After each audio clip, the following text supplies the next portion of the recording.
25년 전 폭우가 쏟아지는 여름밤이었습니다. 허름한 산부인과 병원 복도에 홀로 서 있던 20살. 명숙은 간호사가 안고 온 갓난아기를 보지도 않은 채 고개를 돌렸습니다. 전 그거 키울 수 없어요. 간호사가 당황한 표정으로 그건 아기는 엄마가 키워야죠라고 말했지만 명숙은 냉정하게 대답했습니다. 전 대학생이에요. 미혼모로 애 키우면 제 인생은 끝나는 거예요.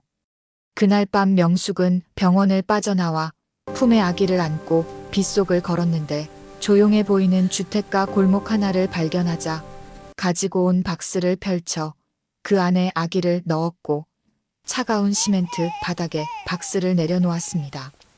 아기가 울음을 터뜨렸지만 명숙은 뒤도 돌아보지 않고 걸어갔고 빗속에서 점점 작아지는 아기의 울음소리를 들으면서도 단 한 번도 발걸음을 멈추지 않았습니다.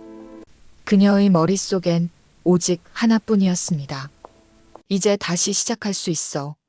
이 일은 없던 일로 하고 대학 복학해서 제대로 살 거야.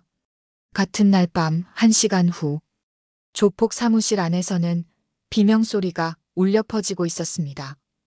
빚을 갚지 못한 남자를 주먹으로 후려친 철구는 피 묻은 손을 보며 역겨움을 느꼈는데 이런 일을 반복하는 자신의 인생이 한없이 지겹고 더러웠습니다.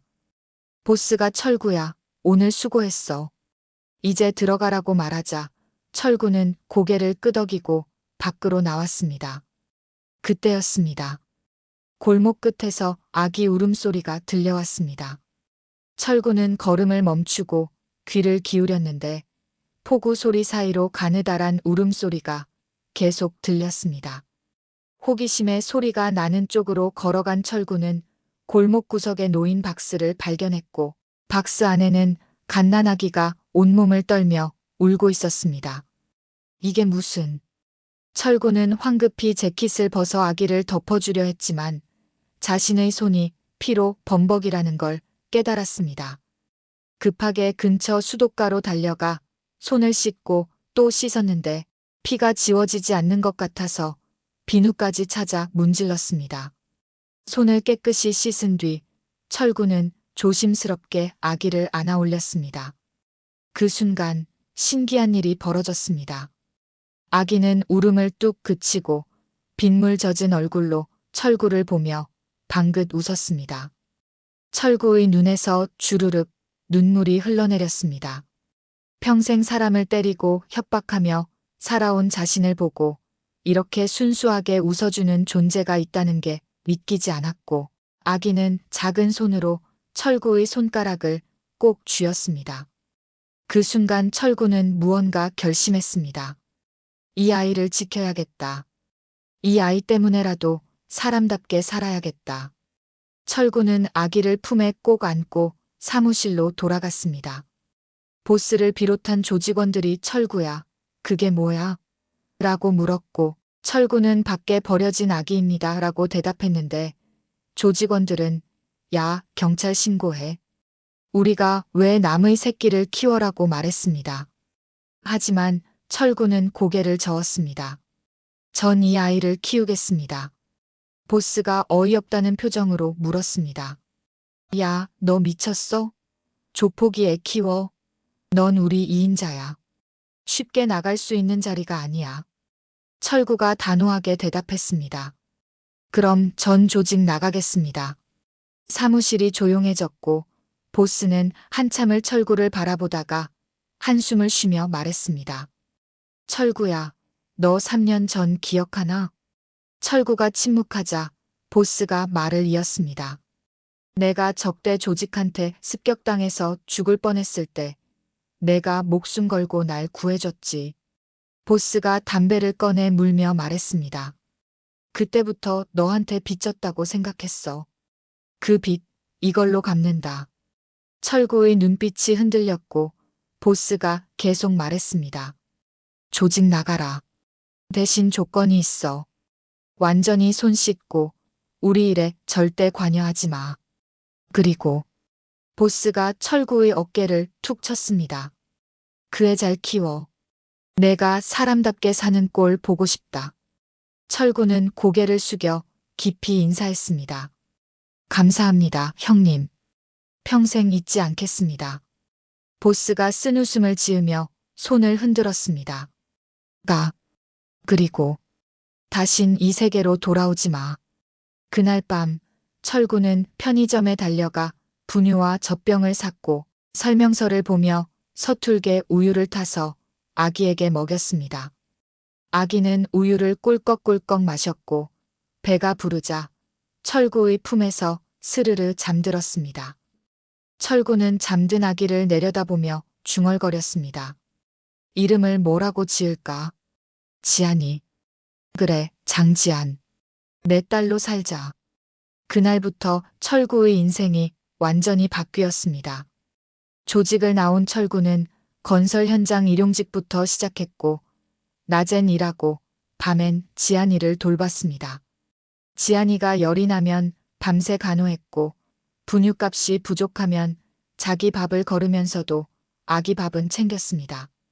본격적인 이야기 시작 전 지금 어디서 듣고 계시나요?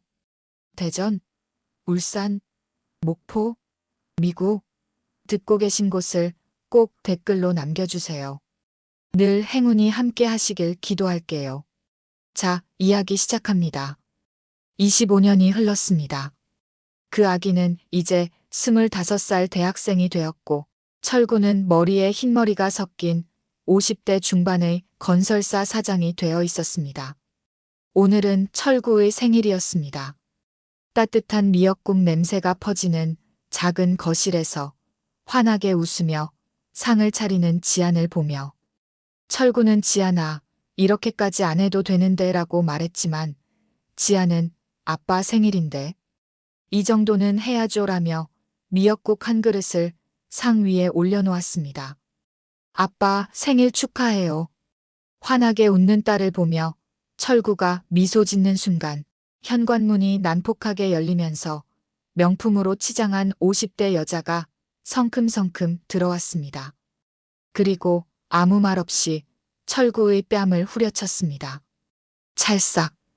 내 딸 내놔. 이 도둑놈들아. 철구가 벌떡 일어나 당신 누구요? 라고 소리치자 그 여자는 손에 쥔 서류를 식탁에 내던졌습니다. 유전자 검사 결과지. 모녀관계 일치율 99.97%. 여자의 이름은 박명숙, 명진재단 이사장이었고 그녀는 차갑게 웃으며 말했습니다. 난 이의 친엄마야. 당신이 25년 전에 훔쳐간 내 딸이지. 철구의 얼굴이 새하얗게 질렸고 지아는 믿을 수 없다는 표정으로 아빠와 그 여자를 번갈아 쳐다봤습니다. 명숙은 냉소를 지으며 한 발짝 다가섰습니다. 법적으로 따지면 당신은 유괴범이야. 전과자 조폭 출신 주제에 남의 딸 훔쳐 키운 거지. 지안의 입에서 떨리는 목소리가 새어나왔습니다. 전과자, 조폭? 명숙이 비웃듯 고개를 끄덕였습니다. 그래, 내 아빠라는 사람 과거 몰랐지? 손에 피 묻히고 살던 인간이야. 그 순간 지안의 세계가 무너졌습니다. 평생 자상하고 따뜻한 아버지로만 알았던 사람이 사실은 그런 과거를 숨기고 있었다는 것, 그리고 지금 눈앞에 서 있는 이 차갑고 무서운 여자가 자신을 낳아준 친엄마라는 것. 아빠. 지안이 철구를 올려다봤지만 철구는 고개를 돌린 채 아무 말도 할 수 없었습니다. 명숙은 핸드백에서 명함 하나를 꺼내 식탁 위에 던졌습니다. 명진재단 이사장 박명숙. 일주일 줄게. 그 안에 내 딸 돌려줘. 안 그러면 법적으로 처리할 거니까. 현관문이 쾅 닫히고 거실엔 무거운 침묵만 남았습니다. 지아는 떨리는 손으로 식탁 위에 유전자 검사지를 집어들었고 거기엔 정말로 모녀관계 확률 99.97%라는 문장이 또렷하게 적혀 있었습니다. 철구는 딸의 어깨를 꼭 잡으며 말했습니다. 지안아, 아빠가 설명할게. 아빠가. 하지만 지안은 고개를 저었습니다. 아빠, 잠깐만요. 혼자 있고 싶어요. 방문이 닫히고 철구는 그 자리에 주저앉아 얼굴을 두 손으로 감쌌습니다. 25년 동안 밤새워 간호하고 학교 운동회 때마다 달려가고 감기 한 번 걸릴 때마다 가슴 졸이며 키운 딸을 저 차가운 여자에게 빼앗길 수도 있다는 공포가 온몸을 짓눌렀습니다. 그날 밤 철구는 떨리는 손으로 오랜 친구 상석에게 전화를 걸었습니다. 형님, 무슨 일이십니까? 상석아, 박명숙이란 여자 좀 알아봐줘. 명진 재단 이사장이라던데. 알겠습니다. 그런데 형님 목소리가. 철구는 한참을 말없이 있다가 간신히 입을 열었습니다. 지안이를 빼앗길지도 모르겠어. 다음 날 오전 명숙이 다시 찾아왔는데 이번엔 혼자가 아니라 정장을 입은 변호사와 서류 가방을 든 비서, 그리고 대형 SUV 차량까지 끌고 왔고 마치 전쟁이라도 치르러 온 것처럼 단단히 무장한 채 나타나서는 초인종도 누르지 않고 현관문을 거칠게 두드렸습니다.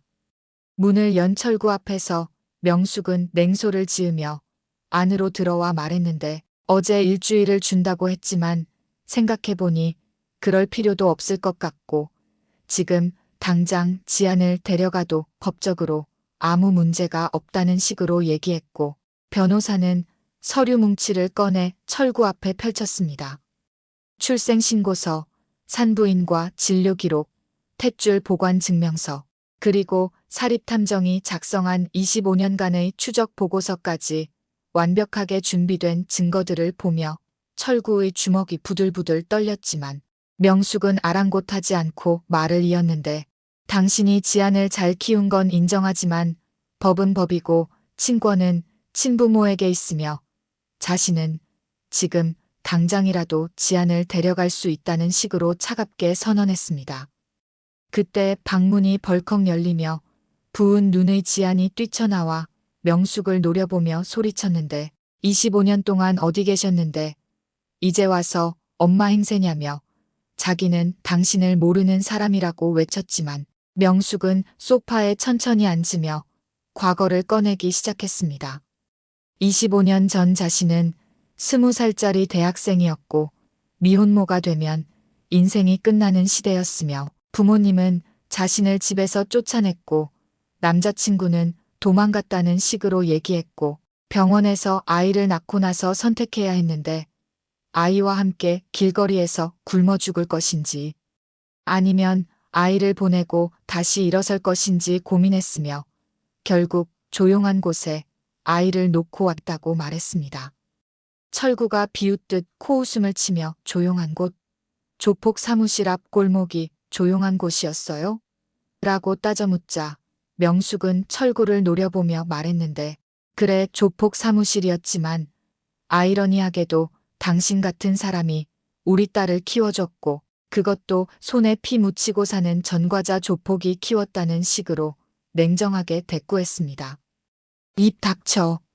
철구가 벌떡 일어서며 소리쳤지만 명숙은 전혀 흔들리지 않았고 오히려 더 차갑게 웃으며 지안을 향해 말을 이었는데 내 아빠가 누군지 아냐며 장철구는 90년대 후반 서울 강서구를 주름잡던 조직 2인자였고 사람 패서 병원 보내는 게 일이었으며 전과 산범의 폭력상해 공갈 전과가 있고 그런 사람 밑에서 자란 내가 뭘 안다고 당당하게 구냐며 근본도 없는 것이라고 독설을 퍼부었습니다. 그만하세요. 지안이 두 손으로 귀를 막으며 소리쳤지만 명숙의 목소리는 더 날카로워졌고 자신은 25년 동안 악착같이 공부하고 일해서 명진 재단 이사장까지 올라왔으며 지금 재단 자산이 2천억이고 지안에게 줄 수 있는 게 이 사람이랑은 비교도 안 된다는 식으로 말한 뒤 명품 핸드백에서 두툼한 봉투를 꺼내 식탁에 던졌습니다. 강남 펜트하우스 열쇠라며 250평에 시세 80억짜리 집이고 이게 내가 살 집이라고 말하는 명숙을 보며 지아는 그 열쇠를 쳐다보지도 않았지만 명숙은 계속 말을 쏟아냈는데 명문대 유학도 보내주고 원하는 거 다 해줄 수 있는데 이 좁은 집에서 전과자 아빠 밑에서 평생 고개 숙이고 살 거냐고 물었습니다. 철구가 주먹을 쥐었다 폈다를 반복했지만 아무 말도 할 수 없었는데 왜냐하면 명숙이 한 말이 전부 사실이었고 자신은 정말로 전과자였으며 조폭 출신이었고 딸에게 펜트하우스도 유학도 보내줄 수 없는 가난한 건설사 사장일 뿐이었으니까요. 지아는 떨리는 손으로 유전자 검사지를 다시 집어들고 99.97%라는 숫자를 보고 또 보면서 자신이 누구인지 알 수 없게 되어버렸는데 25년 동안 장지안으로 살았던 사람이 사실은 박명숙의 딸이었다는 것, 사랑하는 아빠가 사실은 조폭이었다는 것, 그리고 친엄마라는 사람은 자신을 골목에 버리고 도망쳤다가 25년 만에 돈과 권력을 들고 나타났다는 것들이 한꺼번에 몰려와 정체성을 무너뜨렸습니다. 나는 대체 누구예요? 지안의 떨리는 목소리에 명숙은 다가가서 지안의 손을 꼭 잡으며 부드럽게 속삭였는데 넌 내 딸이고 박명숙의 딸이며 명진 재단 상속자이고 그게 내 진짜 정체성이라고 말했지만 지아는 고개를 저으며 손을 뿌리치면서 자기는 장지안이고 우리 아빠 딸이라고 부정했습니다. 하지만 그 목소리엔 확신이 없었고 명숙은 씁쓸하게 웃으며 현실을 보라고 법적으로 자신은 친엄마이고 저 사람은 그냥 널 주워서 키운 남일 뿐이라고 말했는데 지안이 남이 아니에요. 라고 소리쳤지만 명숙은 고개를 저으며 남이라고 피 한 방울 안 섞인 남이고 그것도 전과자라고 냉정하게 선을 그었습니다. 그 말에 지아는 더 이상 반박할 수 없었는데 왜냐하면 법적으로도 생물학적으로도 그게 사실이었고 명숙은 명함과 펜트하우스 열쇠를 지안의 손에 쥐어주며 생각할 시간을 주겠지만 너무 오래 걸리면 법적으로 처리할 수밖에 없고 자신은 친권자니까 그럴 권리가 있다고 말한 뒤 돌아서며 마지막으로 지안아, 엄마는 널 사랑해. 25년 동안 단 하루도 너를 잊은 적 없어라고 덧붙였습니다. 현관문이 닫히고 거실엔 무거운 침묵만 남았으며 지아는 손에 쥔 열쇠를 내려다보다가 그대로 바닥에 주저앉아 울기 시작했고 철구는 딸의 어깨를 안으려 했지만 지아는 몸을 움츠리며 피했는데 아빠, 왜 말 안 했어요? 아빠가 조폭이었다는 거, 저를 주워왔다는 거 라고 울먹이며 물었습니다. 철구는 입술을 깨물며 미안하다, 지아나. 아빠가 너한테 짐이 될까봐 라고 대답했고 지아는 짐이요? 라고 반문하며 고개를 들어 눈물로 범벅이 된 얼굴로 아빠를 쳐다보면서 자기는 25년 동안 아빠 딸이라고 생각하고 살았는데 이제 와서 주워온 애였다고 하면 자기는 대체 뭐냐고 물었지만 철구는 대답할 수 없었습니다. 지아는 비틀거리며 일어나 방으로 들어갔고 문을 잠그는 소리가 들렸으며 철구는 그 자리에 주저앉아 얼굴을 두 손으로 감쌌는데 25년 동안 지켜온 평범한 일상이 단 하루 만에 산산조각 나고 있었고 그날 밤 지아는 거울 앞에 서서 자신의 얼굴을 오래 들여다보며 나는 누구지? 라고 중얼거렸습니다. 거울 속 얼굴은 평생 알고 지내던 장지안이었지만 동시에 박명숙의 딸이기도 했고 두 개의 정체성이 머릿속에서 충돌하면서 지아는 자신이 누구인지 알 수 없게 되어버렸는데 아빠는 전과자 조폭 출신이고 친엄마는 자신을 버렸다가 돈 들고 다시 나타난 재단 이사장이었습니다. 내가 선택해야 하는 거야? 지아는 침대에 누워 천장을 바라봤고 복도 쪽에서 아빠가 문 앞에 서 있는 기척이 느껴졌으며 한참을 망설이다가 조심스럽게 지아나 라고 부르는 목소리가 들렸지만 지아는 대답하지 않았고 철구는 문 앞에서 한참을 서 있다가 떨리는 목소리로 지안아, 아빠한테 일주일만 시간을 줘. 단 일주일만이라고 말했습니다. 지안은 이불을 끌어안으며 눈을 감았고 철구의 목소리가 이어졌는데 일주일 후에 내가 선택하라며 아빠랑 같이 살 건지 아니면 저 여자한테 갈 건지 내가 결정하고 아빠는 내 선택을 존중하겠다고 말한 뒤 발걸음 소리가 점점 멀어져 갔고 지아는 눈물을 흘리며 일주일. 그 안에 뭐가 달라져요, 아빠? 라고 중얼거렸습니다. 하지만 그녀는 아직 몰랐습니다. 일주일 후 자신의 선택이 아니라 강요된 선택을 해야 할 상황이 올 거라는 것을, 그리고 그 뒤에 숨겨진 명숙의 끔찍한 계획을 말입니다. 사흘이 지났습니다. 지아는 방문을 잠그고 나오지 않았고 철구는 매일 아침 문 앞에 아침밥을 갖다 놓았지만 저녁이 되어도 그릇은 그대로였습니다. 나흘째 되던 밤 철구는 더 이상 견딜 수 없어서 오랜 친구 상석을 불러냈습니다.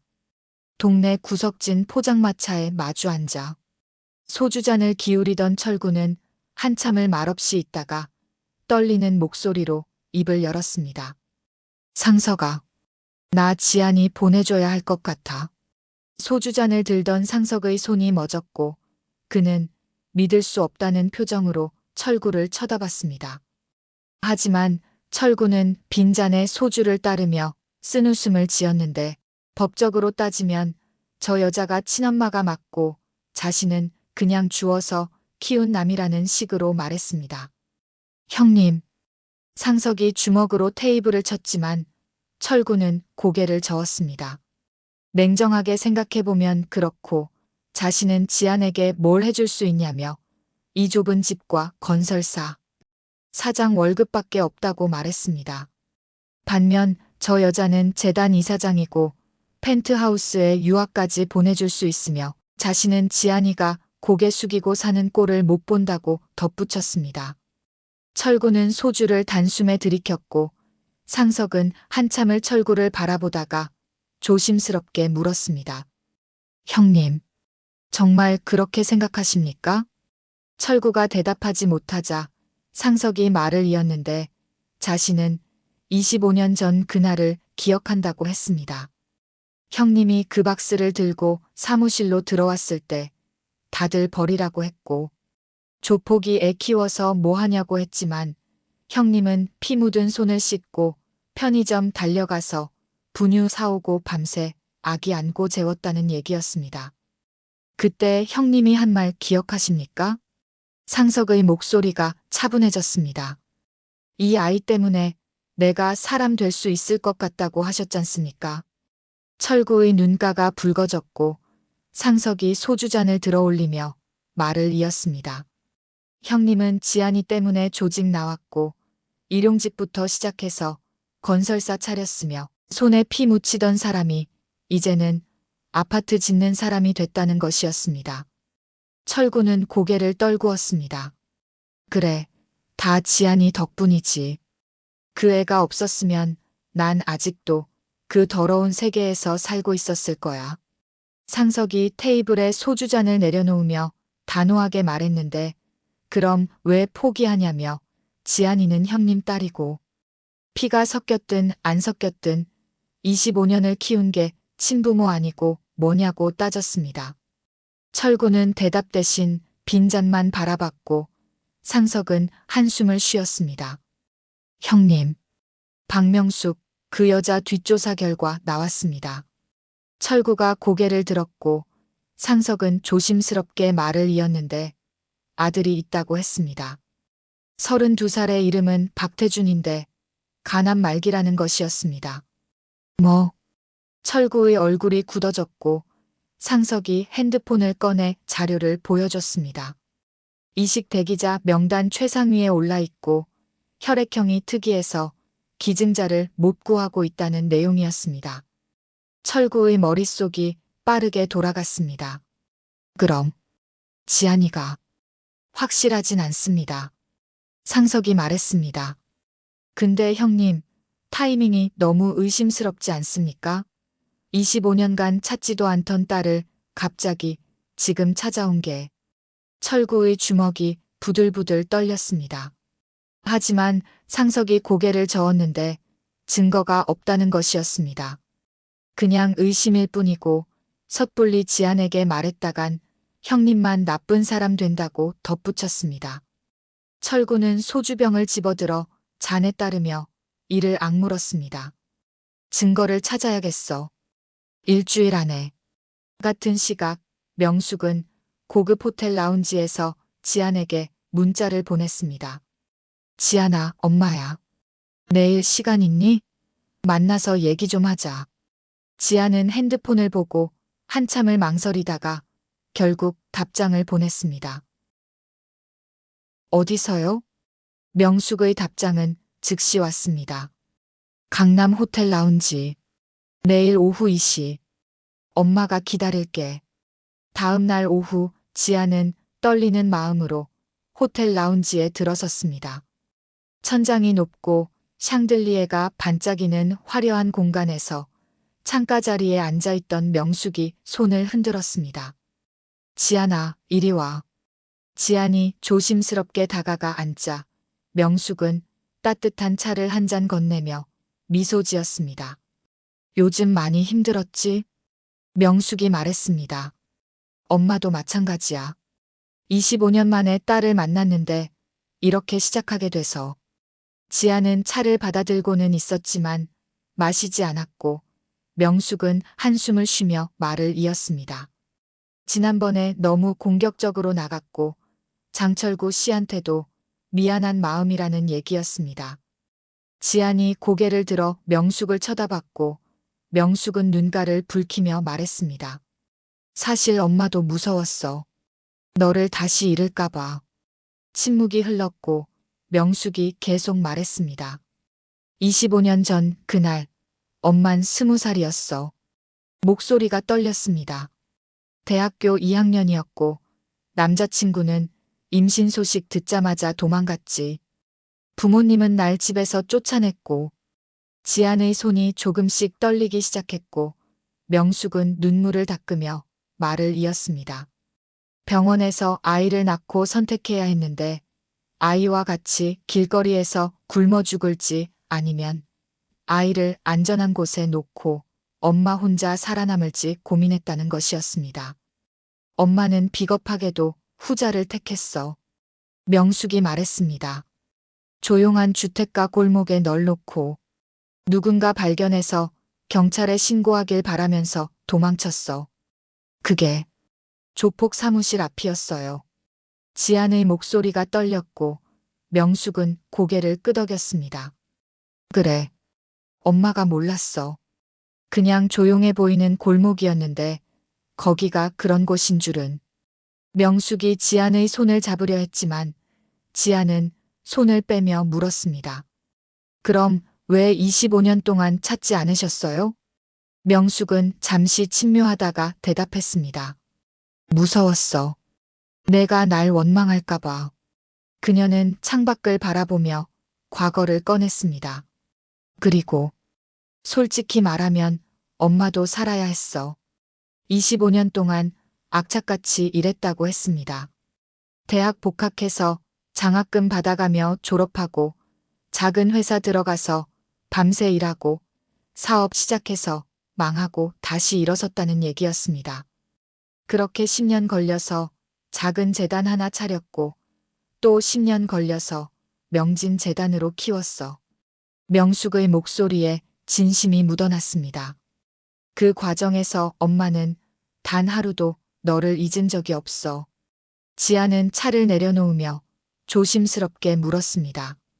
그럼 왜 하필 지금이에요? 명숙이 지안을 바라봤습니다. 왜냐하면 이제야 엄마가 너한테 줄 게 생겼으니까. 그녀는 핸드백에서 펜트하우스 열쇠를 꺼내 지안 앞에 놓으며 말했습니다. 25년 전엔 아무것도 없었지만 이젠 달라. 지안아, 이제라도 엄마 노릇하게 해줘. 딱 한 번만 기회를 줘. 지안은 열쇠를 내려다보다가 떨리는 목소리로 물었습니다. 정말 저를 사랑하세요? 명숙의 눈에서 눈물이 흘러내렸습니다. 당연하지. 넌 엄마가 낳은 유일한 딸이야. 엄마의 피가 흐르는. 그 말에 지안의 가슴이 무너졌습니다. 25년 동안 그리워했던 친엄마가 이렇게 눈물을 흘리며 자신을 원한다는 사실이 믿기지 않으면서도 한편으론 너무나 간절했습니다. 명숙은 지안의 손을 꼭 잡으며 말했습니다. 지안아, 일주일만 엄마랑 같이 살아보자. 그 집에서 엄마가 어떤 사람인지 확인해봐. 지안은 망설였습니다. 그리고 내가 선택해. 엄마한테 올 건지 아니면 장철구 씨한테 돌아갈 건지. 명숙이 말했습니다. 엄마는 강요하지 않을게. 내가 선택하는 거야. 다만 엄마한테도 기회를 줘. 25년 동안 못한 사랑 일주일이라도 해보게. 지안의 눈에서도 눈물이 흘러내렸습니다. 일주일. 정말 일주일만요? 명숙이 고개를 끄덕였습니다. 그래, 일주일. 그 안에 내가 불편하거나 싫으면 언제든 나가도 돼. 엄마가 절대 붙잡지 않을게. 지안은 한참을 고민하다가 작은 목소리로 대답했습니다. 알겠어요. 명숙의 얼굴에 환한 미소가 번졌습니다. 고마워, 지안아. 후회하지 않게 해줄게. 그날 저녁 지안은 떨리는 손으로 집에 돌아왔습니다. 거실에서 저녁 준비를 하던 철구가 돌아보며 반갑게 웃었습니다. 지안아, 밥 먹었어? 아빠가 내가 좋아하는 김치찌개 끓였는데. 하지만 지안은 고개를 숙인 채 말했습니다. 아빠, 나 일주일만 저 집에 가볼게요. 철구의 손에서 국자가 떨어질 뻔했습니다. 뭐? 지안이 고개를 들어 아빠를 바라봤습니다. 확인하고 싶어요. 저 사람이 진짜 후회하는지, 진짜 날 사랑하는지. 철구는 입술을 깨물었습니다. 지안아, 저 여자는. 하지만 말을 잇지 못했습니다. 왜냐하면 자신이 지안에게 해줄 수 있는 게 아무것도 없다는 사실을 저 여자가 줄 수 있는 것들과 비교하면 자신은 너무나 초라하다는 사실을 알고 있었으니까요. 지안이 다가와 아빠의 손을 잡았습니다. 아빠, 일주일만요. 일주일 후에 제가 선택할게요. 아빠한테 올지 아니면. 그 말을 끝까지 하지 못하고 지안은 고개를 돌렸습니다. 철구는 손을 떨며 딸의 손을 꼭 잡았습니다. 그래, 가보렴. 내가 선택해. 아빠는 내 선택을 존중할게. 지안이 방으로 들어가 짐을 싸기 시작했고 철구는 거실에 주저앉아 고개를 떨구었습니다.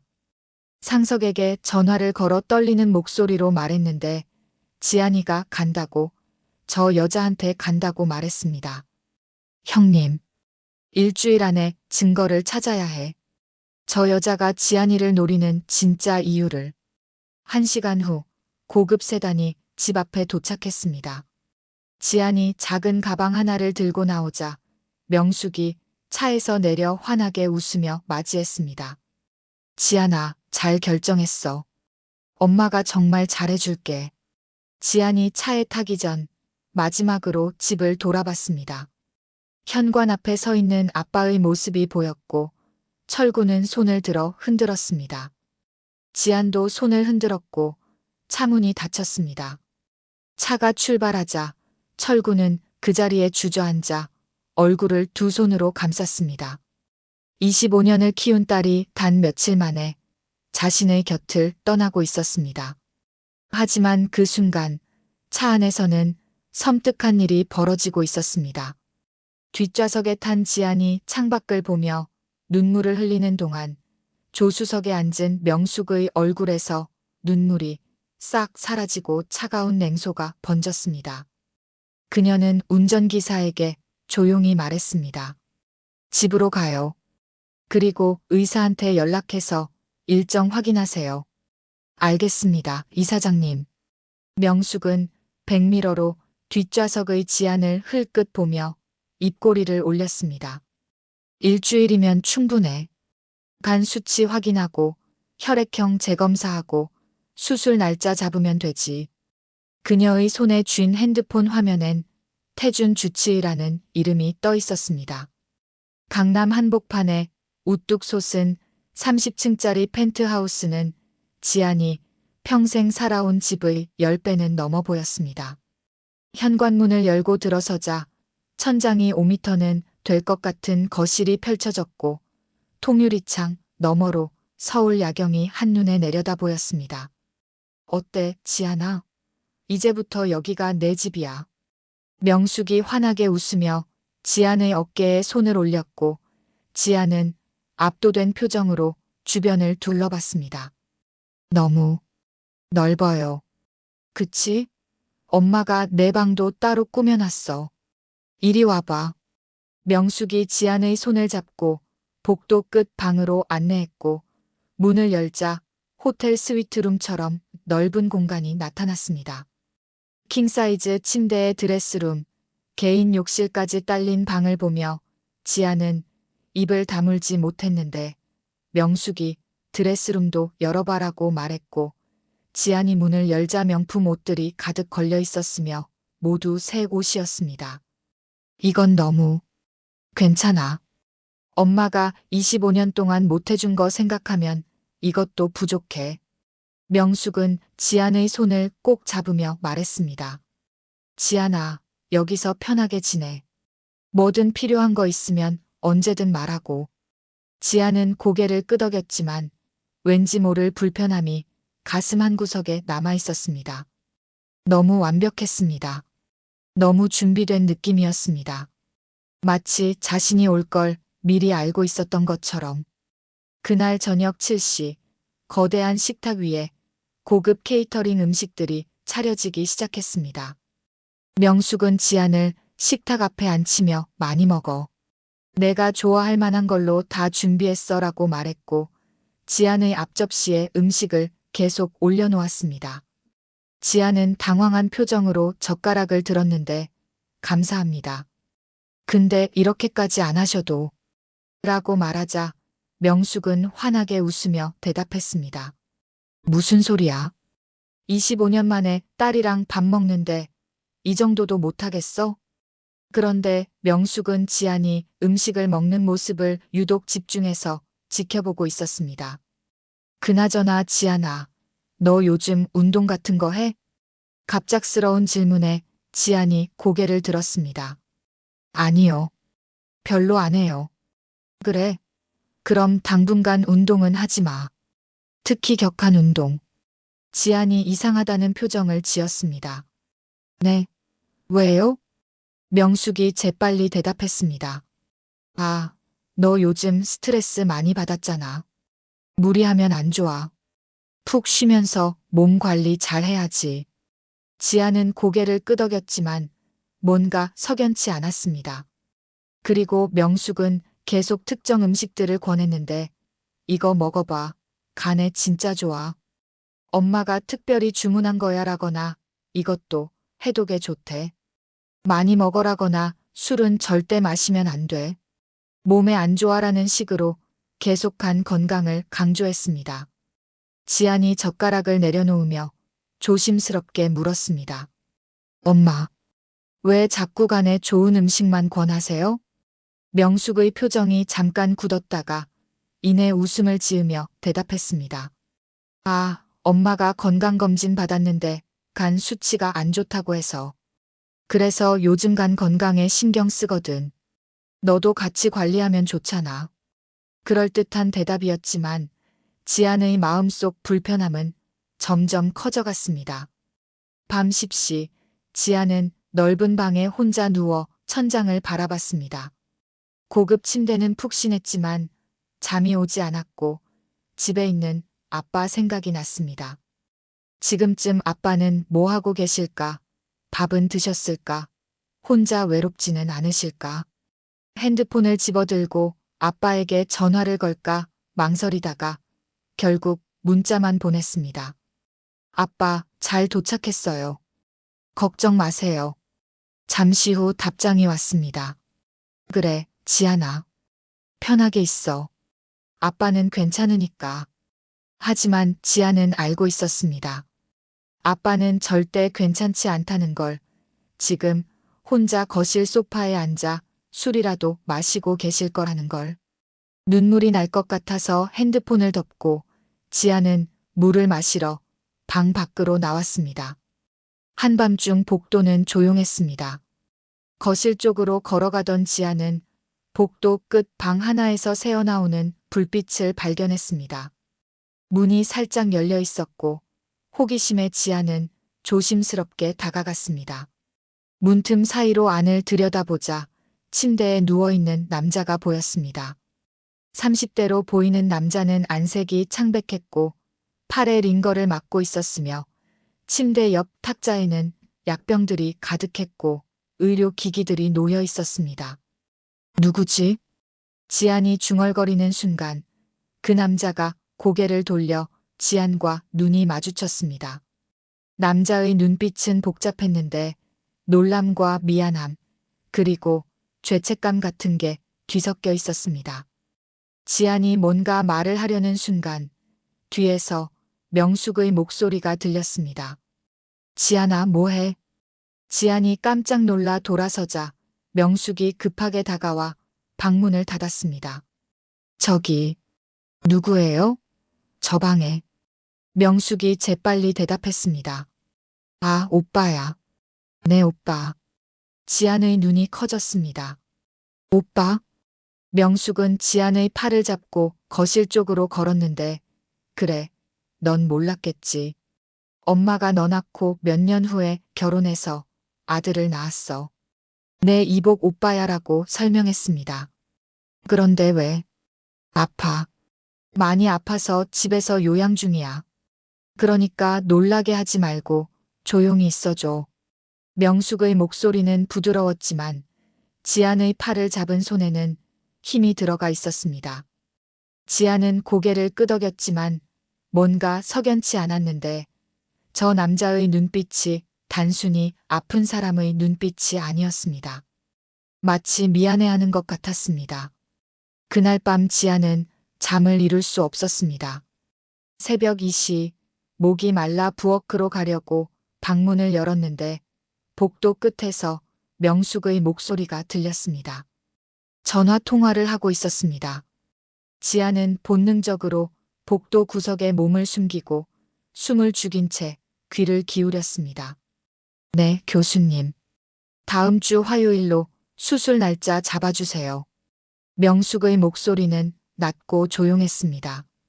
공여자 관리는 완벽하게 하고 있어요. 운동 금지시켰고 간에 좋은 음식만 먹이고 있습니다. 지안의 심장이 쿵쾅거리기 시작했습니다. 공여자?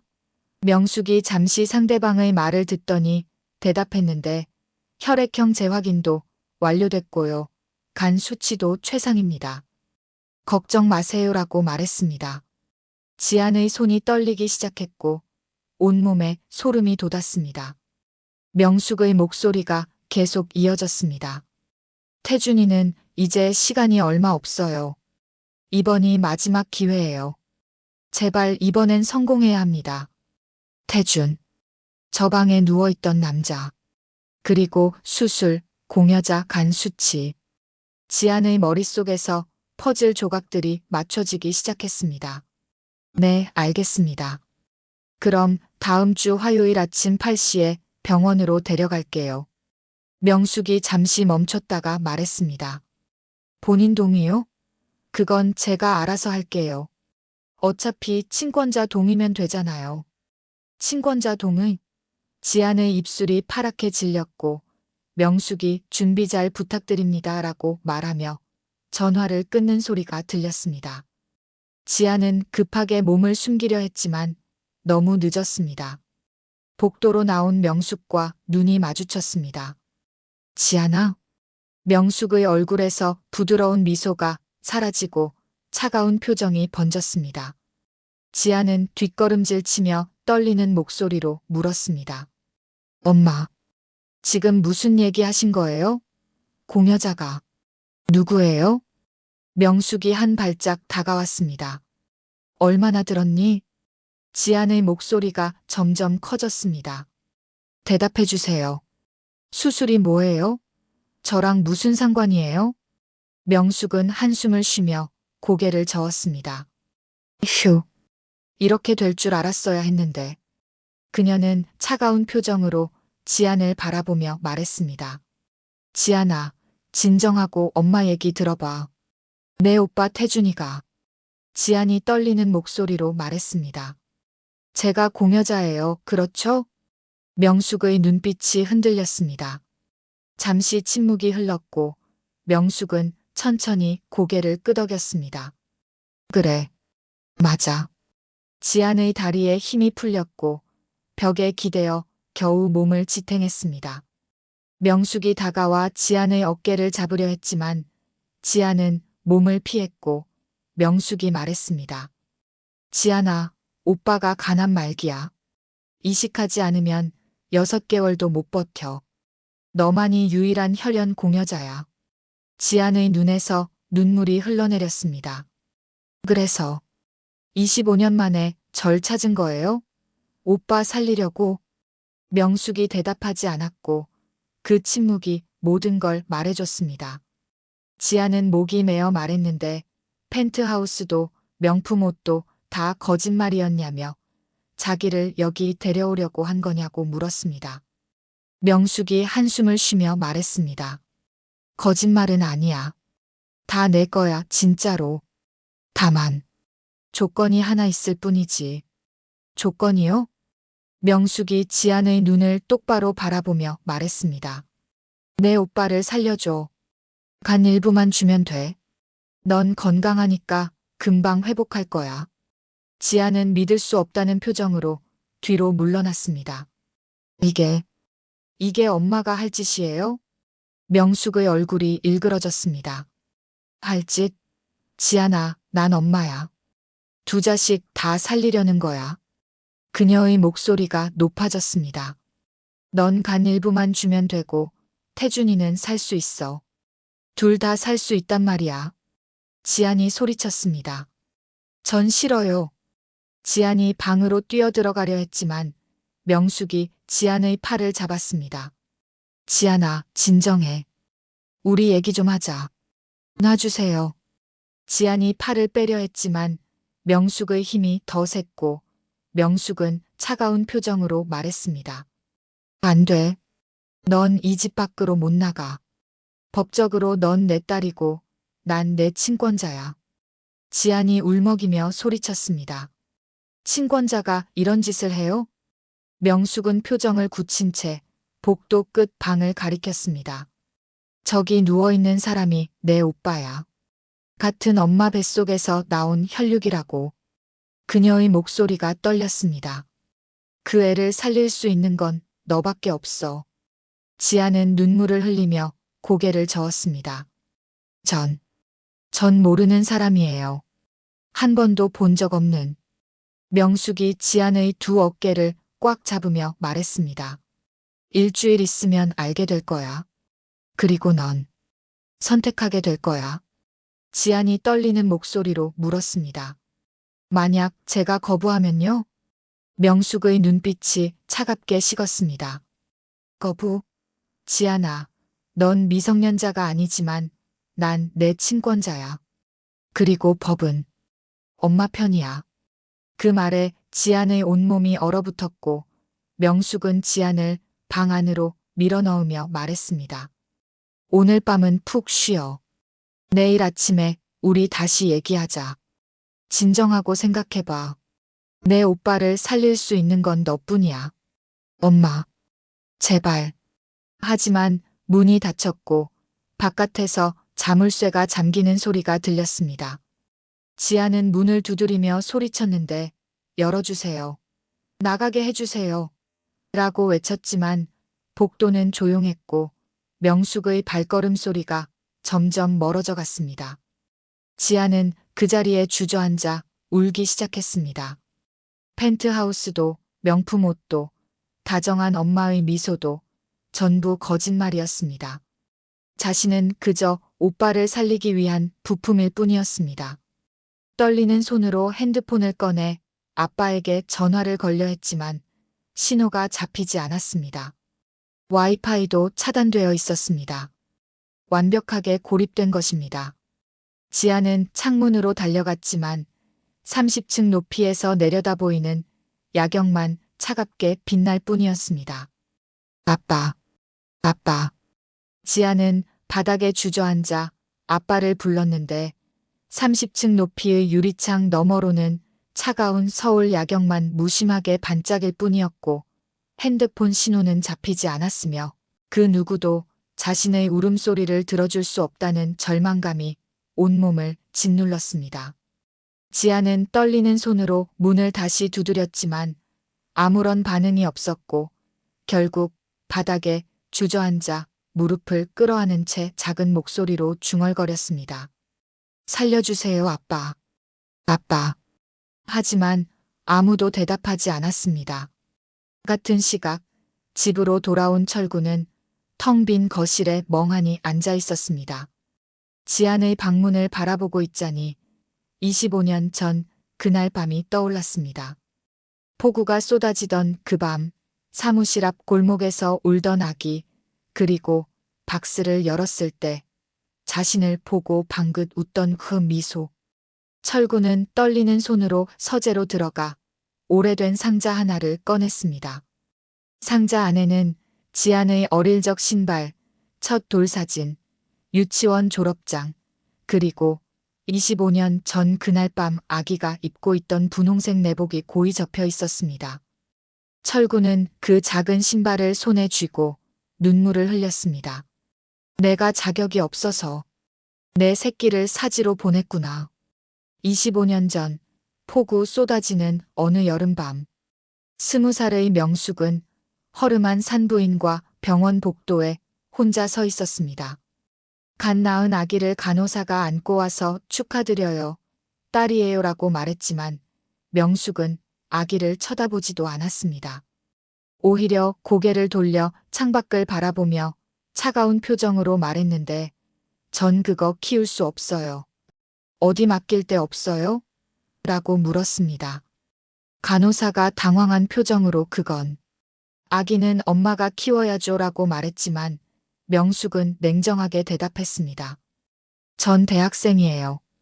미혼모로 애 키우면 제 인생은 끝나는 거예요. 그날 밤 명숙은 병원을 빠져나와 어두운 골목을 걸었습니다.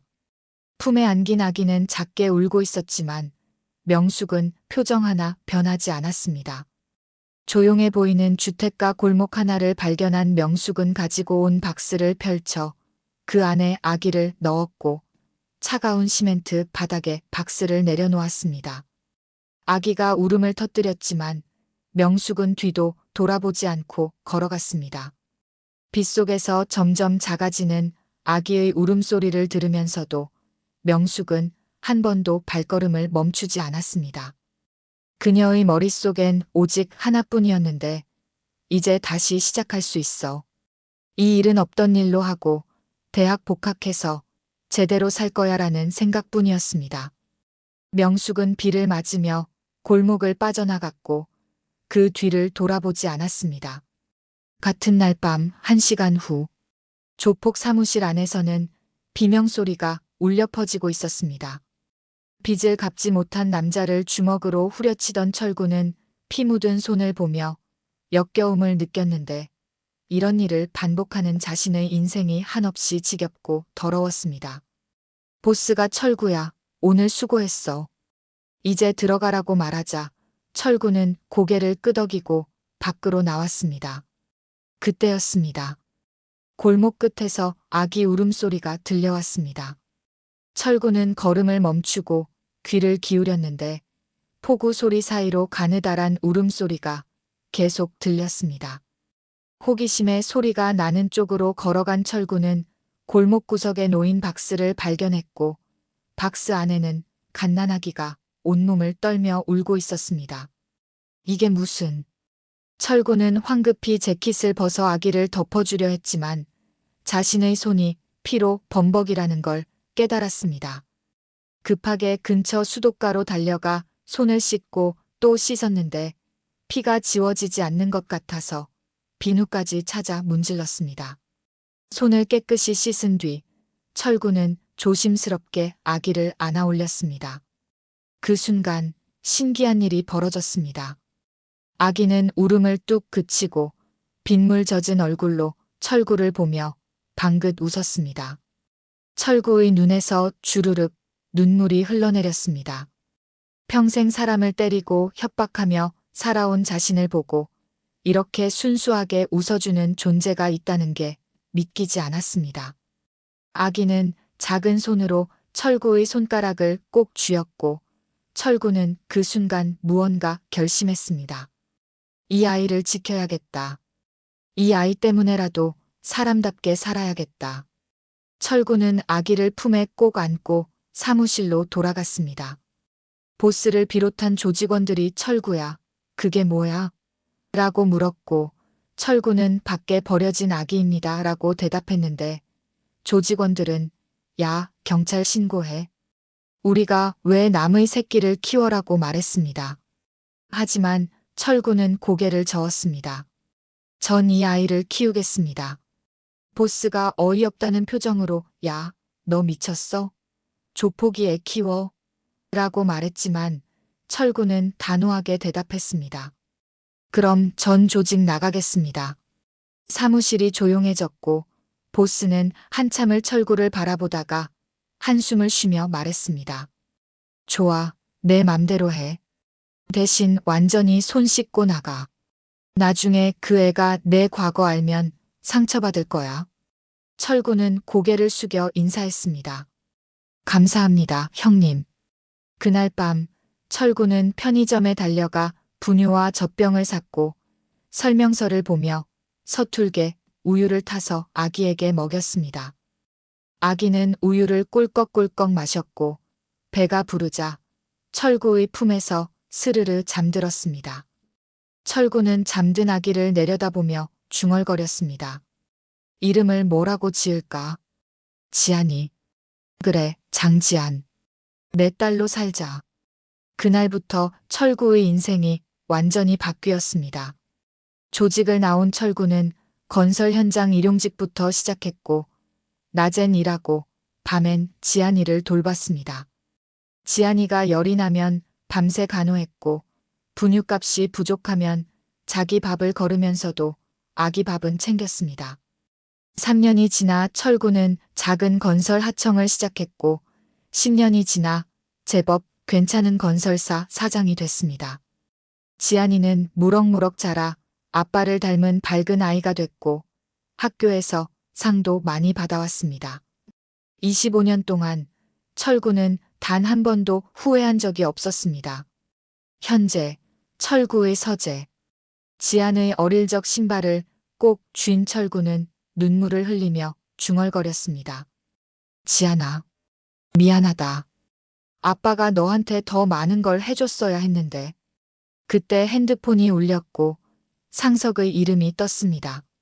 철구가 전화를 받자 상석의 급한 목소리가 들렸는데 형님, 큰일 났습니다. 라고 말했습니다. 무슨 일이야? 박명숙이 병원 예약했습니다. 다음 주 화요일 간 이식 수술. 철구의 손이 떨렸습니다. 확실해? 네. 제가 병원 내부 사람 통해 확인했습니다. 수술 대상은 박태준, 공여자는. 상석이 말을 멈췄고 철구가 떨리는 목소리로 물었습니다. 공여자가 누구야? 지안이입니다, 형님. 철구는 핸드폰을 떨어뜨릴 뻔했습니다. 상석의 목소리가 계속 이어졌는데 병원 측에는 친권자 동의로 진행한다고 통보했고 지안이는 본인 동의 여부가 불확실하다는 내용이었습니다. 그 미친년이. 철구가 이를 악물었고 상석이 말했습니다. 형님, 지금 당장 경찰에 신고하셔야 합니다. 강제 장기 적출은 범죄입니다. 하지만 철구는 고개를 저었습니다. 증거가 있어? 명숙이 워낙 치밀한 년이라 법적으로 빈틈이 없을 거야. 친권자 동의면 합법이고. 그럼 어떻게 하시게요? 철구는 잠시 침묵하다가 서랍을 열어 낡은 장부 하나를 꺼냈습니다. 25년 전 조직을 떠나기 전 마지막으로 정리했던 장부였는데 거기엔 당시 거래했던 사람들의 명단과 약점들이 빼곡히 적혀 있었습니다. 철구의 눈빛이 변했습니다. 상서가 옛날 사람들 연락처 아직 살아있어? 상석이 잠시 멈췄다가 조심스럽게 물었습니다. 형님, 설마 딸을 구하려면 아빠가 악마가 되는 수밖에 없어. 철구가 말했습니다. 25년 전에 묻어뒀던 거 다시 파내야겠어. 박명숙이란 년이 어떻게 재단 이사장까지 올라갔는지, 뒤에 뭐가 있는지 다 파헤쳐. 상석이 한숨을 쉬었습니다. 알겠습니다, 형님. 근데 혹시 형님이 다시 걱정 마. 철구가 말을 끊었습니다. 난 절대 예전으로 돌아가지 않아. 다만 딸을 지키기 위해 필요한 거라면 뭐든 할 거야. 법으로 안 되면 내 방식대로.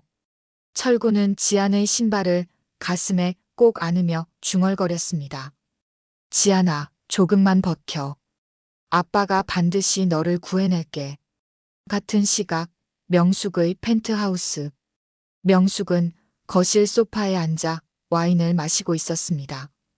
태준의 방에서 간병인이 나와 이사장님, 도련님 상태가 많이 안 좋습니다. 빨리 수술하셔야 할 것 같습니다. 라고 말했고 명숙은 고개를 끄덕이며 대답했습니다. 알아요.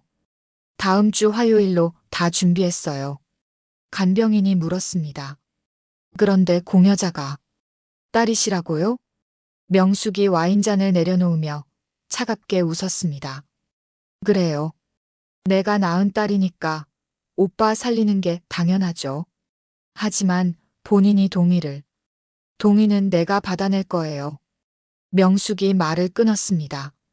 친권자가 나니까 법적으론 문제 없어요.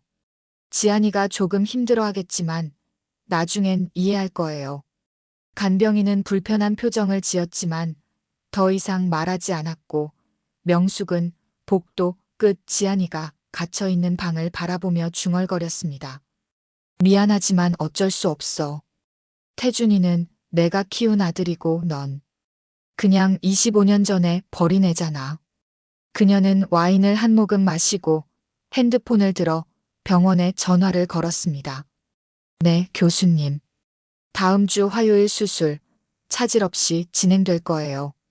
공여자 준비 완료했고요. 명숙이 잠시 상대방의 말을 듣더니 대답했습니다. 본인 동의요? 걱정 마세요. 제가 친권자니까 서류는 제가 다 처리할게요. 전화를 끊은 명숙은 천장을 바라보며 한숨을 쉬었습니다. 사실 그녀도 마음 한구석이 불편했습니다. 25년 전 버린 딸을 이런 식으로 이용하는 게 옳은 일인지, 하지만 태준이는 자신이 직접 키운 아들이었고 그 아이를 살릴 수 있다면 무슨 짓이든 해야 했습니다. 지안아, 원망해도 돼. 하지만 엄마는 태준이를 포기할 수 없어. 명숙은 와인잔을 비우고 자리에서 일어났습니다. 지안이가 갇힌 방 안. 지안은 바닥에 주저앉아 눈물을 흘리고 있었습니다.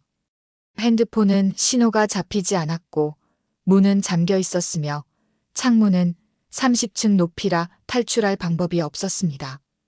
완벽하게 갇힌 것입니다. 지안은 떨리는 손으로 창문을 두드렸지만 방음이 완벽한 펜트하우스에서 아무도 그녀의 소리를 들을 수 없었습니다. 아빠, 살려주세요. 지안은 작은 목소리로 중얼거렸습니다. 하지만 다음 순간 복도에서 발걸음 소리가 들렸고 문이 조심스럽게 열렸습니다. 지안이 고개를 들자 창백한 얼굴의 남자가 서 있었습니다. 태준이었습니다. 미안해. 태준이 떨리는 목소리로 말했습니다. 정말 미안해, 지안아. 태준이 문을 닫고 지안 앞에 조심스럽게 다가와 앉았습니다. 링거 자국이 선명한 팔, 창백한 얼굴, 그리고 깊게 패인 눈가를 보니 정말로 죽어가는 사람 같았습니다. 지아는 눈물을 닦으며 뒤로 물러섰고 태주는 고개를 숙인 채 떨리는 목소리로 말했습니다. 미안해, 지안아. 정말 미안해. 지안이 경계하는 목소리로 물었습니다. 오빠가 왜 여기 왔어요? 태주는 한참을 말없이 있다가 천천히 입을 열었습니다. 엄마가 하는 짓을 막고 싶어서.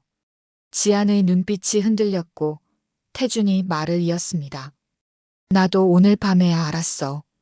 엄마가 너를 나 살리려고 여기 데려온 거. 태준은 떨리는 손으로 머리를 감싸 쥐었습니다. 난 엄마한테 말했어. 이런 식으로 살고 싶지 않다고. 남의 인생 망가뜨리면서까지 내가 살아야 하냐고. 지아는 태준을 바라봤는데 그의 눈에도 눈물이 고여 있었습니다.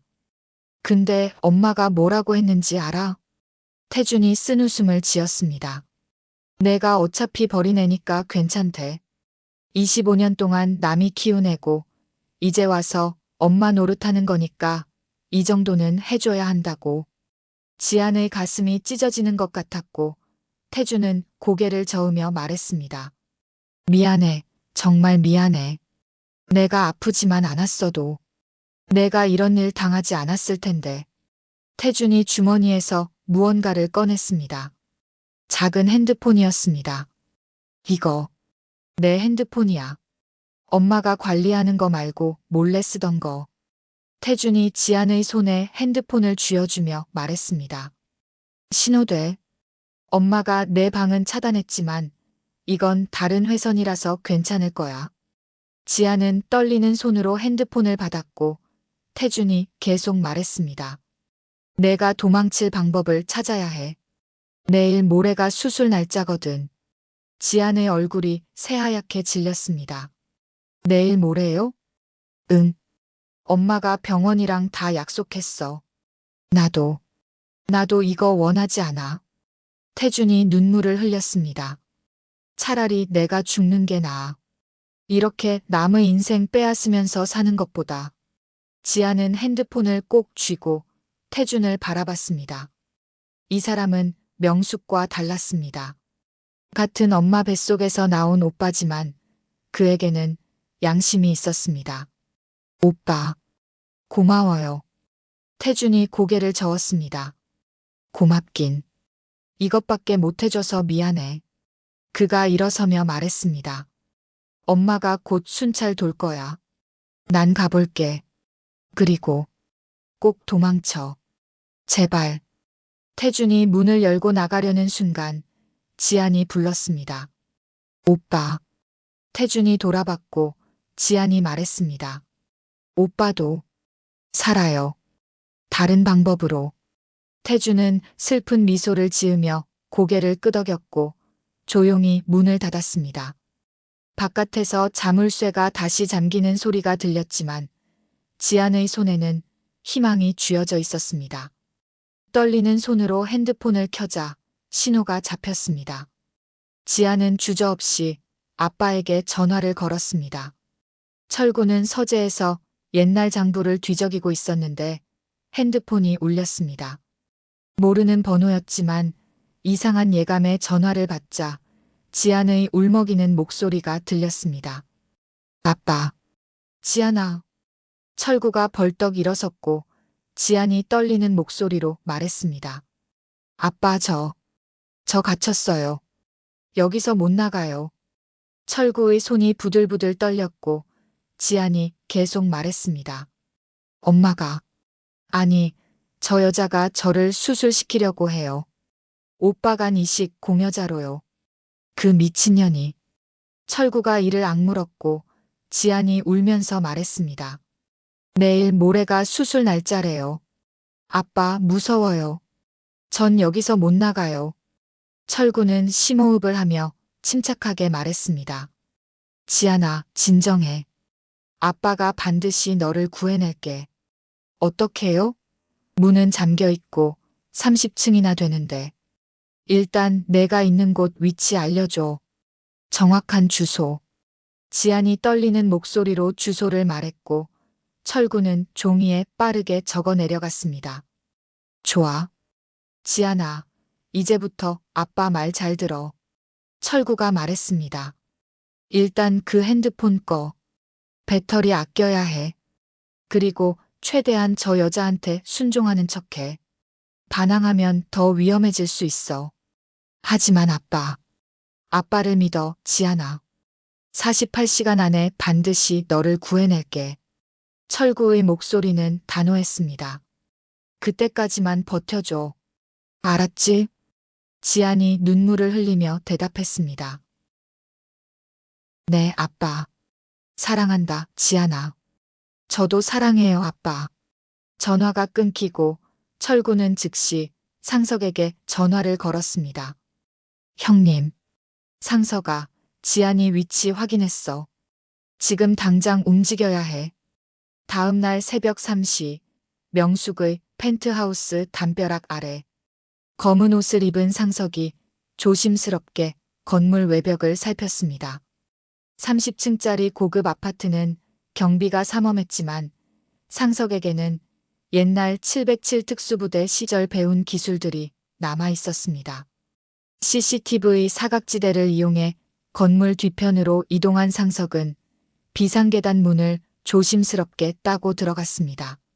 30층까지 걸어 올라가는 동안 땀이 흘렀지만 멈출 수 없었습니다. 30층 복도에 도착한 상석은 핸드폰으로 철구에게 문자를 보냈습니다. 도착. 지금부터 침투. 철구의 답장이 즉시 왔습니다. 조심해. 지안이 방은 복도 끝 왼쪽. 상석은 조심스럽게 복도로 들어섰는데 다행히 한밤중이라 아무도 없었습니다. 복도 끝 방 앞에 도착한 상석은 작은 공구를 꺼내 자물쇠를 따기 시작했고 30초 만에 딸각 소리와 함께 문이 열렸습니다. 방 안에서 지안이 놀란 얼굴로 상석을 쳐다봤고 상석이 손가락을 입에 대며 조용히 하라는 신호를 보냈습니다. 지안 양, 저 기억하시죠? 사장님 오른팔 상석입니다. 지안이 고개를 끄덕였고 상석이 다가와 작은 장치 2개를 꺼냈습니다. 이거 GPS 추적기예요. 옷 안쪽에 숨기세요. 그리고 이건 초소형 도청기. 거실이나 명숙이 자주 있는 곳에 몰래 붙여놓으세요. 지안이 떨리는 손으로 장치들을 받았고 상석이 속삭였습니다. 사장님이 48시간 안에 구출 작전 펼칠 겁니다. 그때까지만 버티세요.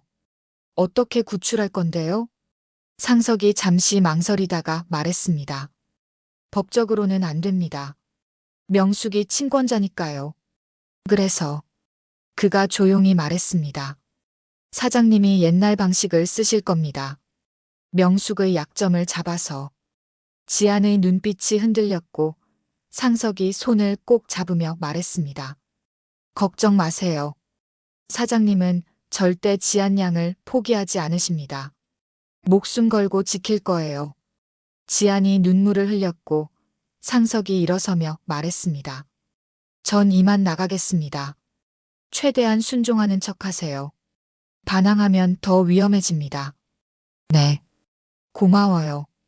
상석이 조용히 방을 나가며 문을 잠갔고 지안은 손에 쥔 GPS 추적기를 옷 안쪽 주머니 깊숙이 숨겼습니다. 같은 시각 철구의 사무실. 철구는 노트북 앞에 앉아 있었고 옆에는 후드를 쓴 젊은 남자가 자판을 두드리고 있었습니다. 해커였습니다. 형님, 명진 재단 서버 침투 완료했습니다. 해커가 말했고 화면에 수많은 파일들이 떴습니다. 뭐 나와? 철구가 물었고 해커가 파일들을 열어보며 말했습니다. 와, 이거 대박인데요. 비자금 세탁 증거가 여기저기 널려 있어요.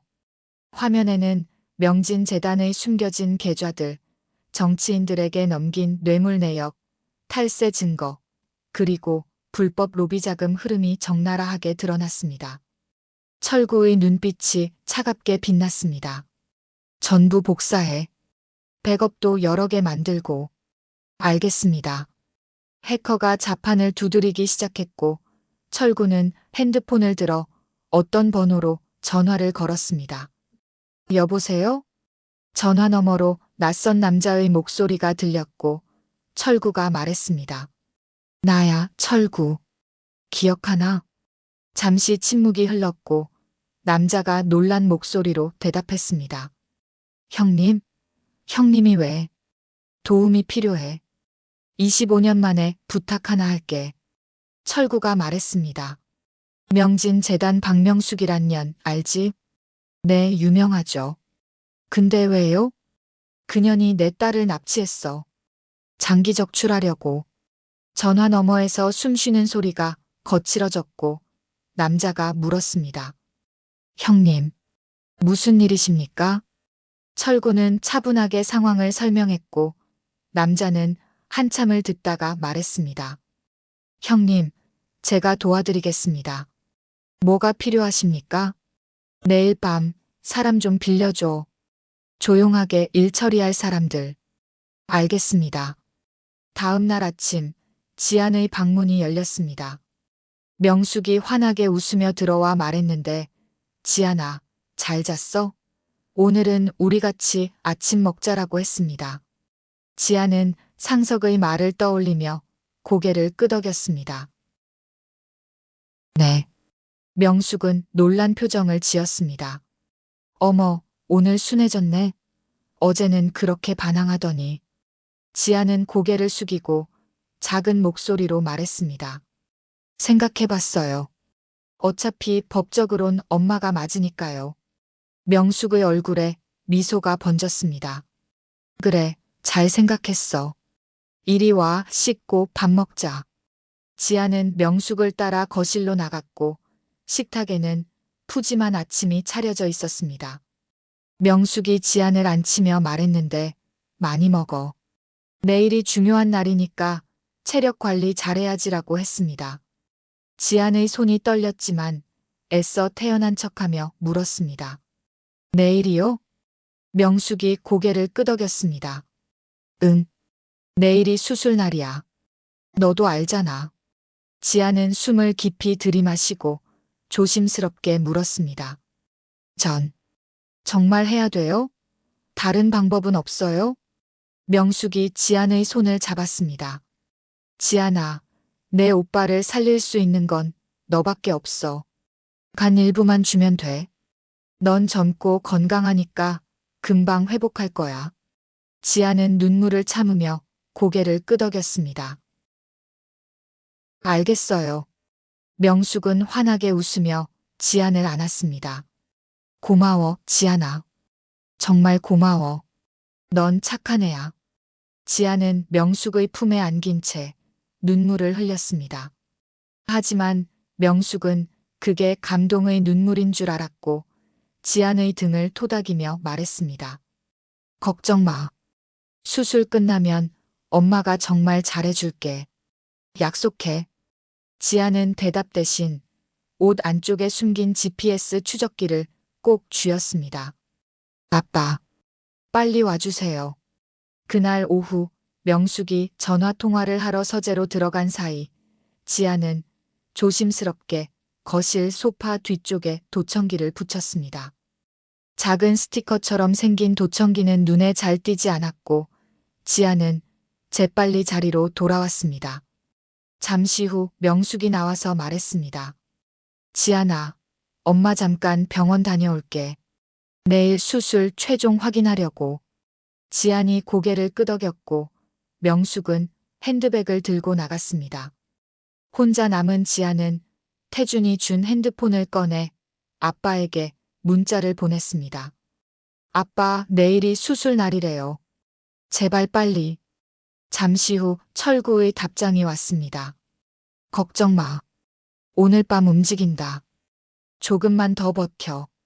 그날 밤 11시 철구의 사무실에서 긴급회의가 열렸습니다. 상석과 옛날 조직원 5명이 모였고 철구는 명진재단 건물 구조도를 펼쳐놓고 말했습니다. 내일 새벽 4시 명숙이 깊이 잠들 시간에 침투한다. 철구가 말했습니다. 목표는 지안이 구출. 그리고 명숙 제압. 한 조직원이 물었습니다. 형님, 법적으론 문제 안 됩니까? 철구가 냉정하게 대답했습니다. 명숙이 강제로 지안을 감금하고 장기 적출하려 한 증거가 있어. 도청 내용이랑 병원 예약 기록 전부 확보했고 그가 서류 뭉치를 꺼내 보여주며 말했습니다. 이건 명진재단 비자금 세탁 증거. 이거 경찰한테 넘기면 명숙은 끝이야. 상석이 물었습니다. 그럼 왜 지금 경찰 안 부르십니까? 철구가 고개를 저었습니다. 경찰 부르면 시간 걸려. 그 사이에 명숙이 증거 인멸할 수도 있고 지안이 위험해질 수도 있어. 그가 주먹을 쥐며 말했습니다. 우리가 직접 구출하고 그 다음에 경찰한테 넘긴다. 순서가 중요해. 조직원들이 고개를 끄덕였고 철구가 마지막으로 말했습니다. 한 가지만 명심해. 우리는 범죄자가 아니야. 딸을 구하는 아버지고 그걸 돕는 사람들이야. 폭력은 최소화하고 증거 확보가 우선이다. 하지만 그 순간 명숙의 펜트하우스에서는 또 다른 일이 벌어지고 있었습니다. 명숙이 지안의 방 앞에 서서 차가운 미소를 지으며 중얼거렸습니다. 내일이면 끝이야, 지안아. 내간 일부만 있으면 태준이가 살아. 그녀는 핸드폰을 들어 병원에 최종 확인 전화를 걸었습니다. 네, 교수님. 내일 아침 8시 맞죠? 공여자 준비 완료했습니다. 명숙이 잠시 상대방의 말을 듣더니 대답했습니다. 본인 동의서요? 걱정 마세요. 제가 친권자니까 제 서명으로 처리했습니다. 전화를 끊은 명숙은 지안의 방문을 바라보며 말했습니다. 미안하지만 어쩔 수 없어. 넌 태준이를 살리고 사라져야 해. 다음 날 새벽 4시 철구와 상석을 포함한 6명은 검은 승합차를 타고 명숙의 펜트하우스 앞에 도착했습니다. 철구는 차 안에서 건물을 올려다보며 손을 떨었는데 30층 어딘가에 지안이 갇혀 있다는 생각만으로도 가슴이 찢어지는 것 같았습니다. 상석이 조용히 물었습니다. 형님, 준비되셨습니까? 철구가 고개를 끄덕였습니다. 가자. 우리 지안이 구하러.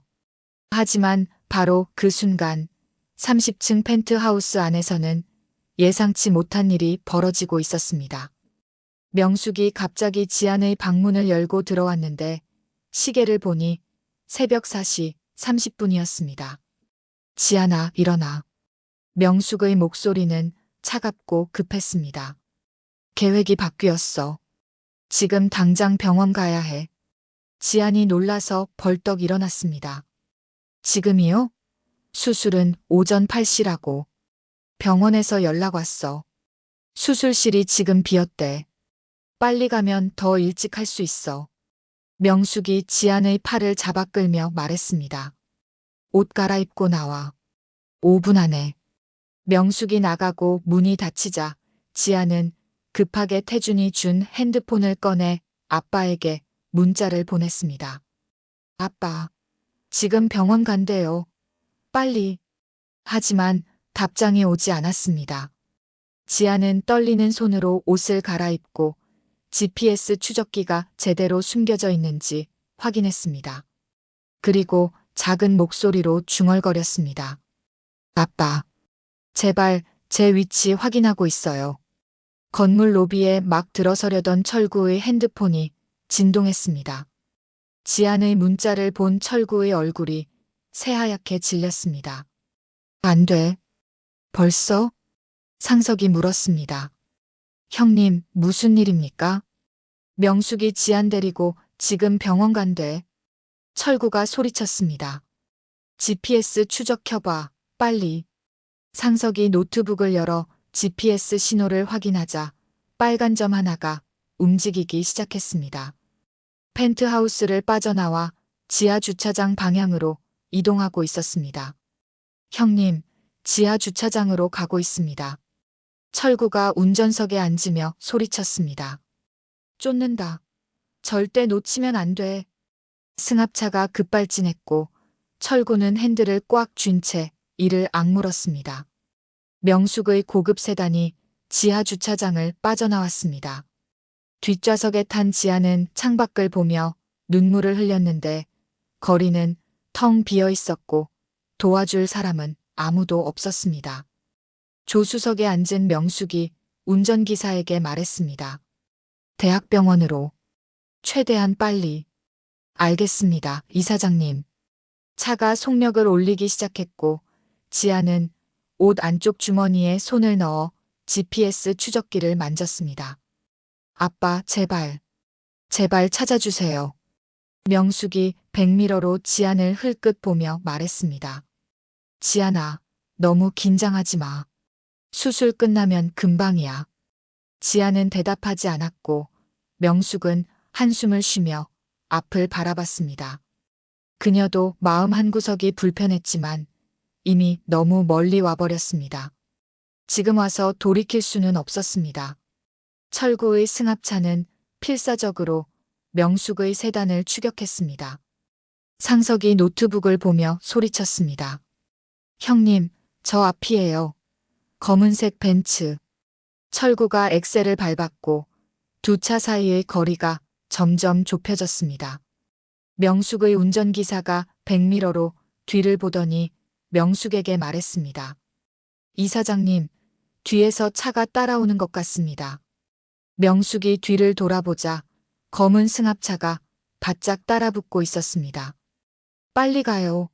저 차 따돌려요. 명숙이 소리쳤고 운전기사가 속력을 올렸습니다. 새벽 도로에서 두 차의 추격전이 시작됐고 지아는 차가 요리조리 움직이는 바람에 몸이 흔들렸습니다. 철구는 이를 악물며 핸들을 잡았는데 조직원 중 한 명이 말했습니다. 형님, 경찰 부릅니까? 안 돼. 경찰 오면 명숙이 친권자 카드 쓸 거야. 우리가 직접 잡아야 해. 철구가 말했습니다. 상석이 옆 차선으로 차를 몰아 명숙의 차 옆에 바짝 붙었고 창문을 내리며 소리쳤습니다. 차 세워. 지안 내놔. 하지만 명숙의 차는 더 속력을 올렸고 신호등을 무시하고 달렸습니다. 철구도 따라 신호등을 뚫었는데 다행히 새벽이라 차량이 없었습니다. 10분간의 추격 끝에 명숙의 차가 병원 응급실 앞에 도착했습니다. 차가 멈추자마자 명숙이 지안의 손을 잡아 끌고 내렸는데 병원 입구에는 의료진 3명이 휠체어를 가지고 대기하고 있었습니다. 빨리요. 저 차 사람들이 쫓아오고 있어요. 명숙이 소리쳤고 의사가 지안을 휠체어에 앉히려 했습니다. 지안이 몸부림치며 소리쳤습니다. 싫어요. 전 안 가요. 하지만 명숙이 의사에게 소리쳤습니다. 강제로라도 데려가요. 전 친권자예요. 바로 그때 철구의 승합차가 급브레이크를 밟으며 섰고 철구가 뛰어내려 소리쳤습니다. 지안아. 지안이 고개를 돌려 아빠를 봤습니다. 아빠. 철구가 지안에게 달려가려 했지만 병원 경비 2명이 막아섰습니다. 손님, 여긴 병원입니다. 조용히 해주세요. 저기 저 여자가 내 딸 납치했어요. 강제로 수술하려고 해요. 철구가 소리쳤지만 명숙이 차갑게 웃으며 말했습니다. 경비원님, 저 사람 정신이 좀 이상해요. 전 지안이 친엄마고 법적 친권자예요. 명숙이 신분증과 서류를 꺼내 보여주며 말했습니다. 여기 친권자 증명서 있어요. 저 사람은 그냥 과거에 제 딸을 불법으로 키운 사람일 뿐이에요. 경비원들이 서류를 확인하더니 철구를 막았습니다. 손님, 일단 진정하시고. 안 돼. 저 여자가 지안이를 장기 적출하려고 해요. 철구가 몸부림쳤지만 상석과 조직원들까지 경비원들에게 제지당했습니다. 명숙은 그 사이 지안을 휠체어에 태워 병원 안으로 밀고 들어갔고 자동문이 닫혔습니다. 철구는 유리문을 두드리며 절규했습니다. 지안아, 지안아. 지안은 휠체어에 앉은 채 뒤를 돌아보며 아빠를 봤는데 유리문 너머로 아빠가 무너지는 모습이 보였고 눈물이 주르륵 흘러내렸습니다. 병원 내부 명숙은 지안을 수술실로 데려갔습니다. 복도를 지나가며 지안이 떨리는 목소리로 물었습니다. 엄마, 정말 이래야 해요? 명숙은 대답하지 않았고 수술실 앞에 도착했습니다. 의사가 나와 명숙에게 말했습니다. 이사장님, 준비 다 됐습니다. 공여자 동의서는요? 명숙이 서류를 꺼내 건네며 말했습니다. 여기요. 제가 친권자라 제 서명으로 처리했어요. 의사가 서류를 확인하더니 고개를 끄덕였습니다. 알겠습니다. 그럼 마취 준비 시작하겠습니다. 간호사들이 지안을 수술대로 옮기려 했고 지안은 공포에 질려 몸을 떨었습니다. 마취과 의사가 다가와 말했습니다. 긴장 풀고 계세요. 금방 끝나요. 주사기가 지안의 팔에 가까워졌고 지안은 눈을 감았습니다. 아빠 미안해요. 전 더 이상 못 버텼어요. 하지만 바로 그 순간 지안은 생각했습니다. 아니야. 난 포기하면 안 돼. 지안이 눈을 번쩍 뜨고 마취과 의사에게 속삭였습니다. 선생님, 잠깐만요. 제 핸드폰 좀 봐주세요. 마취과 의사가 어리둥절한 표정을 지었습니다. 핸드폰이요? 지안이 옷 주머니에서 태준이 준 핸드폰을 꺼내 의사에게 건넸습니다. 녹음 파일 있어요. 들어보세요. 제발. 의사가 의아한 표정으로 핸드폰을 받아 녹음 파일을 재생했는데 명숙의 목소리가 흘러나왔습니다. 공여자 관리는 완벽하게 하고 있어요. 간에 좋은 음식만 먹이고 있습니다. 본인 동의요? 그건 제가 알아서 할게요. 어차피 친권자 동의면 되잖아요. 의사의 얼굴이 굳어졌고 계속 재생되는 녹음을 들었습니다. 어차피 부품일 뿐이야. 태준이만 살리면 돼. 의사가 핸드폰을 내리며 수술실 밖을 바라봤습니다. 명숙이 유리창 너머로 안을 들여다보고 있었고 의사는 마스크 너머로 굳은 표정을 지었습니다. 의사가 수술실 문을 열고 나가 명숙에게 말했습니다. 이사장님, 잠깐 얘기 좀 하죠. 명숙이 불안한 표정으로 물었습니다. 무슨 일이에요? 빨리 시작해야죠. 의사가 녹음 파일을 재생하며 차갑게 말했습니다. 이게 뭡니까? 명숙의 얼굴이 새하얗게 질렸습니다. 의사가 말을 이었습니다. 본인 동의 없이 강제로 수술하려 한 겁니까? 이사장님, 전 아무리 돈을 많이 준다 해도 이런 수술은 못합니다. 명숙이 당황한 표정으로 말했습니다. 잠깐만요, 교수님. 오해예요. 저 애가 오해가 아닙니다. 의사가 단호하게 말했습니다. 전 의사입니다. 환자의 의지에 반하는 수술은 할 수 없어요. 의사가 수술실로 돌아가며 간호사들에게 말했습니다. 수술 취소입니다. 환자 내보내세요. 명숙이 뒤따라 들어오려 했지만 의사가 문을 막았습니다. 이사장님, 나가세요. 안 그러면 병원 측에서 경찰 부르겠습니다. 명숙은 믿을 수 없다는 표정으로 서 있었고 간호사들이 지안을 휠체어에 앉혀 밖으로 데리고 나왔습니다. 지안은 눈물을 흘리며 의사에게 말했습니다. 감사합니다. 정말 감사합니다. 의사가 지안의 어깨를 토닥이며 말했습니다. 괜찮아요. 이제 안전해요. 바로 그때 병원 로비에서 철구가 경비원들을 뚫고 들어왔습니다. 경찰이 도착해서 상황을 정리하려 했지만 상석이 서류 뭉치를 꺼내 경찰에게 보여주며 소리쳤습니다. 경찰관님, 저 여자가 강제 장기 적출하려 했어요. 여기 녹음 증거 있습니다. 경찰이 서류를 받아보더니 명숙을 향해 걸어갔습니다. 박명숙 씨 맞습니까? 명숙이 차가운 표정으로 대답했습니다. 그런데요? 강제 장기 적출 미수 혐의로 조사받으셔야겠습니다. 저희와 함께 가시죠. 명숙의 얼굴이 일그러졌습니다. 뭐, 전 친권자예요. 제 딸 살려서 아들 살리는 게 뭐가 잘못됐어요? 경찰이 차갑게 말했습니다. 본인 동의 없는 장기 적출은 범죄입니다. 친권자라도 예외가 없습니다. 바로 그때 복도 끝에서 휠체어를 탄 지안이 나타났습니다. 철구가 지안을 보는 순간 눈물이 주르륵 흘러내렸습니다. 지안아. 지안도 눈물을 흘리며 말했습니다. 아빠. 철구가 달려가 지안을 꼭 안았고 지안은 아빠 품에서 오열했습니다. 아빠. 무서웠어요. 정말 무서웠어요. 괜찮아. 이제 끝났어. 아빠가 왔어. 철구가 지안의 등을 토닥이며 눈물을 흘렸습니다. 명숙은 그 광경을 보며 비틀거렸고 경찰이 그녀의 팔을 잡았습니다. 가시죠. 잠깐. 잠깐만요. 명숙이 지안을 향해 소리쳤습니다.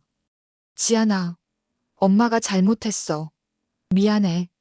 하지만 지안은 고개를 돌리지 않았고 철구의 품에서 떨고 있었습니다. 명숙은 경찰에게 끌려가며 절규했습니다. 내 아들은 어떡하라고. 태준이는 죽는단 말이야. 하지만 아무도 대답하지 않았고 명숙은 병원 밖으로 끌려갔습니다. 1시간 후 지아는 병원 응급실에서 간단한 검진을 받았습니다. 의사가 건강에는 이상 없어요. 다행히 수술 전에 막아서라고 말했고 철구는 안도의 한숨을 쉬었습니다. 상석이 다가와 말했습니다. 형님, 경찰이 명숙 재단 압수수색 들어갔습니다. 우리가 넘긴 비자금 증거로요. 철구가 고개를 끄덕였습니다. 그래. 이제 끝이구나. 지안이 조용히 물었습니다. 아빠, 태준 오빠는요? 철구가 지안을 바라봤고 지안이 말했습니다. 오빠는 착한 사람이었어요. 저를 도와줬어요. 철구는 한참을 생각하다가 말했습니다. 내가 원한다면 아빠가 알아볼게. 다른 기증자 찾는 거. 지안이 눈물을 흘리며 고개를 끄덕였습니다. 고마워요, 아빠. 철구가 지안을 꼭 안으며 중얼거렸습니다. 이제 집으로 가자, 지안아. 우리 집으로. 일주일이 지났습니다. 명숙은 강제 장기 적출 미수 혐의로 구속되었다가 거액의 보석금을 내고 풀려났습니다. 하지만 그녀의 세상은 이미 무너지기 시작했는데 철구가 경찰에 제출한 명진 재단의 비자금 세탁 증거가 언론에 공개되면서 연일뉴스 일면을 장식했습니다. 명진 재단 박명숙 이사장 200억대 비자금 세탁 의혹. 정치인 뇌물공여 정황. 검찰 압수수색. 친딸 강제장기 적출 시도. 충격적 녹취록 공개. 명진 재단 이사회는 긴급회의를 소집했고 명숙에게 이사장직 사퇴를 요구했지만 명숙은 끝까지 버텼습니다. 이건 다 조작이에요. 저를 모함하려는 세력의 음모라고요. 하지만 증거는 명백했고 재단 내부에서조차 그녀를 외면하기 시작했습니다. 그리고 오늘 명진 재단 본사 대회의실에서 임시 주주총회가 열렸습니다. 안건은 단 하나, 박명숙 이사장 해임 건이었습니다. 대회의실은 100명이 넘는 주주들과 이사진, 그리고 취재진으로 가득 찼습니다. 명숙은 단상 위에 홀로 서 있었는데 화장으로 가렸지만 지난 일주일간의 고통이 얼굴에 그대로 드러났습니다. 눈 밑에는 다크서클이 짙었고 입술은 바짝 말라 있었으며 손은 계속 떨렸습니다. 주주대표가 일어서서 말했습니다. 이사장님, 지난 일주일간 언론에 보도된 내용이 사실입니까? 명숙이 떨리는 목소리로 대답했습니다. 아닙니다. 전부 거짓입니다. 누군가 저를 함정에 빠뜨리려는. 거짓이라고요? 또 다른 주주가 일어서며 서류 뭉치를 내밀었습니다. 그럼 이계좌 내역은 뭡니까? 페이퍼 컴퍼니를 통한 200억 원 비자금 세탁 증거가 여기 다 있는데요. 명숙의 얼굴이 창백해졌습니다. 그건 재단 운영을 위한 합법적인 자금 운용이었습니다. 합법적이라고요? 감사위원이 냉소를 지으며 말했습니다. 국세청에서 이미 탈세 조사 들어왔습니다. 검찰에서는 뇌물 공여 혐의로 수사 중이고요. 명숙은 입술을 깨물며 아무 말도 하지 못했고 회의실은 술렁이기 시작했습니다. 바로 그때 회의실 뒤쪽 문이 열리며 철구가 걸어 들어왔습니다. 단정한 정장을 입은 철구 옆에는 지안이 서 있었고 상석과 변호사 2명이 뒤따랐습니다. 회의실이 조용해졌고 모든 사람들의 시선이 철구에게 쏠렸습니다.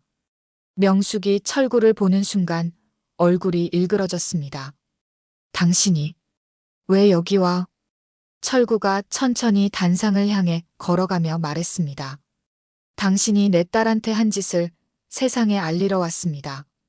주주 대표가 철구를 보며 물었습니다. 실례지만 누구십니까? 철구가 명함을 건네며 말했습니다. 장지안의 아버지 장철구입니다. 회의실이 다시 술렁였고 사람들이 수군거리기 시작했습니다. 저 사람이 그 딸 아버지구나. 조폭 출신이라던데 이사장이 강제로 장기 적출하려 했다며. 철구는 단상 위로 올라가 명숙과 마주 섰습니다. 박명숙 씨, 당신은 25년 전 갓난아기를 골목에 버리고 도망쳤습니다. 철구의 목소리는 차분했지만 회의실 구석구석까지 울려 퍼졌습니다.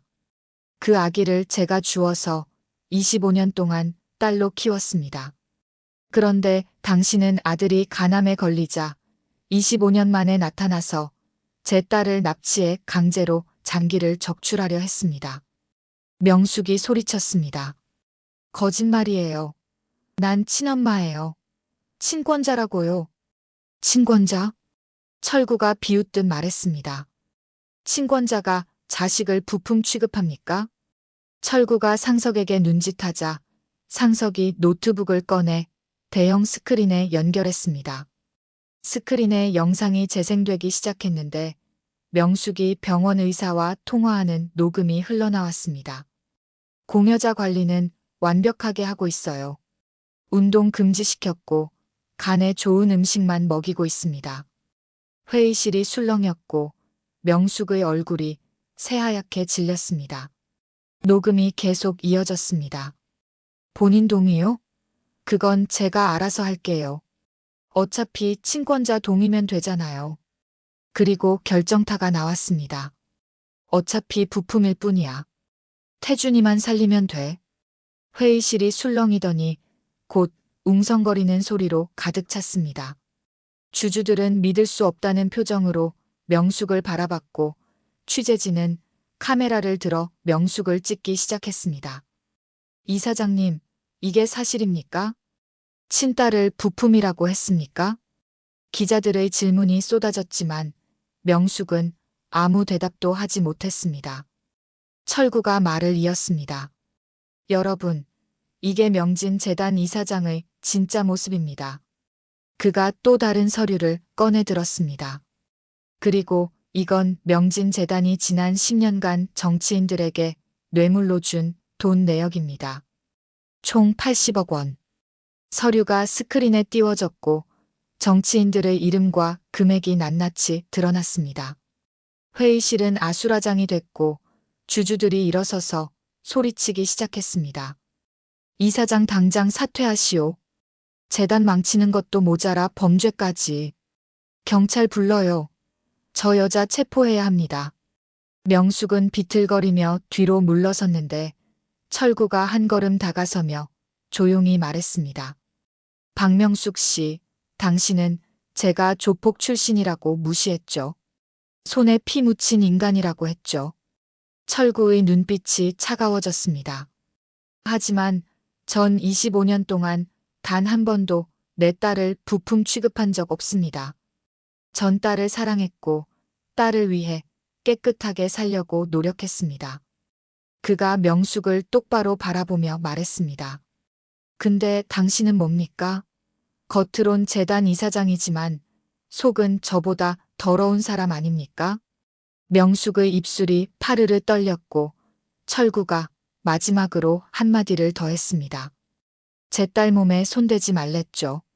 철구가 손을 들어 올렸고 찰싹 명숙의 뺨을 세게 내리쳤습니다.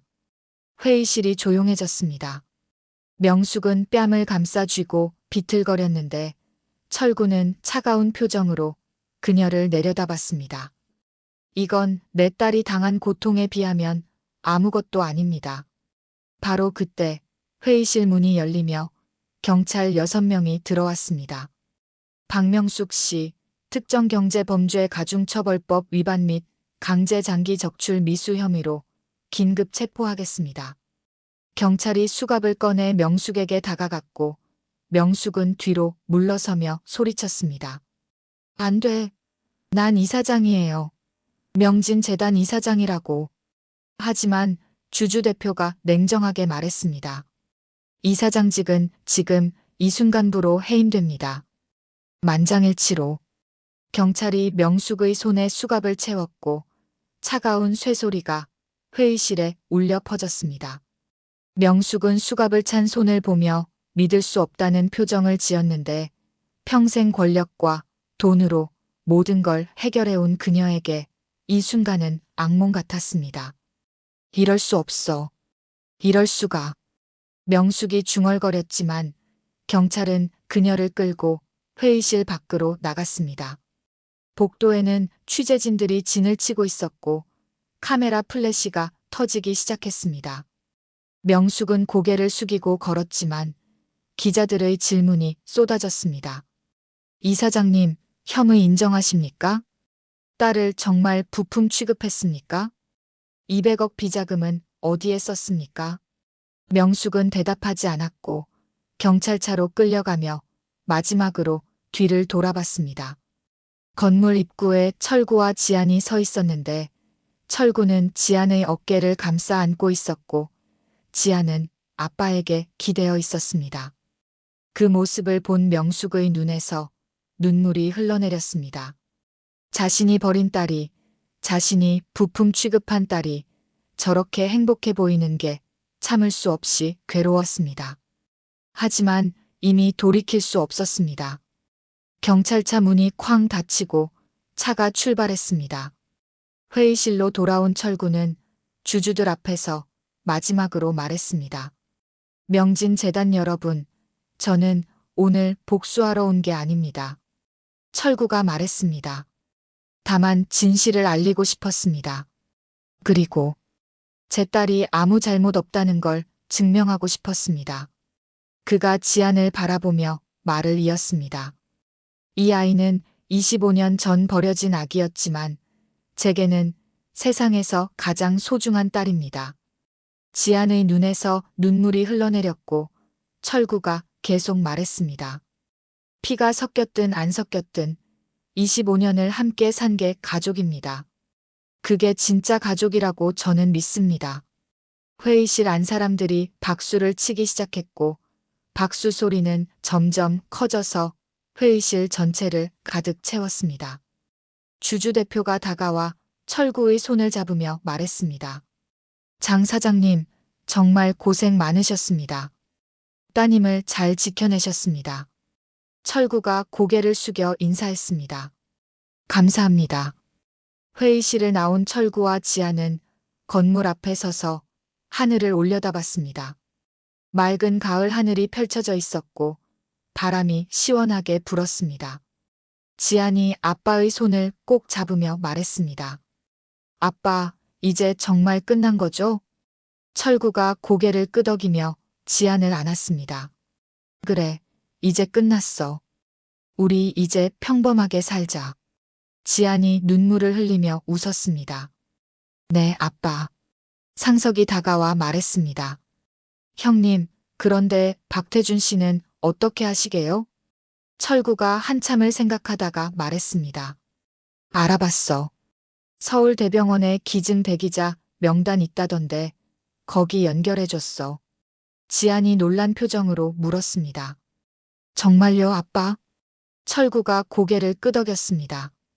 그래. 내가 말했잖아. 태준이는 착한 사람이라고. 그 사람은 엄마 잘못 만난 거지. 본인이 나쁜 건 아니니까.